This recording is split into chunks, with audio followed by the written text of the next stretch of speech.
माझं नाव महेंद्र विश्वनाथ इंगुळकर, गाव कामथडी, तालुका भोर, जिल्हा पुणे.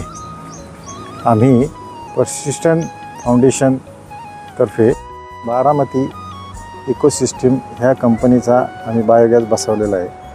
आणि ह्या कंपनीचे ह्या बायोगॅसचा आम्हाला असा फायदा झाला की आमच्या घरामध्ये 9 ते 10 लोक आहेत आणि ह्या 9 ते 10 लोकांचा दोन्ही टायमिंगचा स्वयंपाक एकदम व्यवस्थितरित्या होतो.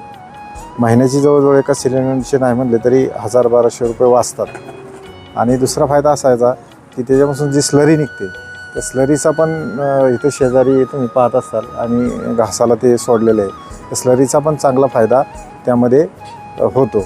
फुलझाडांना त्याचा उपयोग होतो आणि बाकीची जी काय बागायती पिकं आहेत त्यामध्ये सुद्धा आम्ही त्याचा वापर करतो. आणि एकूणच ह्या सगळ्या गोष्टीचा विचार केला पर्यावरणाच्या दृष्टीने सुद्धा हा बायोगॅस एकदम उपयुक्त आहे आणि त्याचे धोके कसलेच नाहीत. जसे आपण सिलेंडरचे ह्याचे जसे धोके आपल्याला जाणवतात, आपल्याला एक अनामिक भीती राहते, तशी ह्या बायोगॅसची भीती बिलकुलच नाही. त्यामुळे कसलाही धोका आपल्या कुटुंबाला किंवा वैयक्तिक त्या काहीच होत नाही.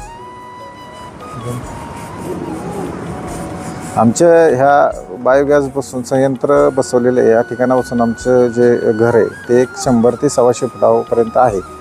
तर 125 फुटापर्यंत आत्ता मला जो अनुभव आलेला आहे तो असा आहे की एकदम चांगल्या उत्कृष्टरित्या तो गॅस चालला जातो. म्हणजे काहीच प्रॉब्लेम येत नाही की बाबा अंतर लोक म्हणतात की जास्त झाल्यानंतर कमी झालं, असं काही नाही. एकदम चांगल्या पद्धतीने एकदम फुल असा जसे आपण रोजच्या रुटीनमध्ये वापरतो त्या पद्धतीने तो गॅस चालला जातो.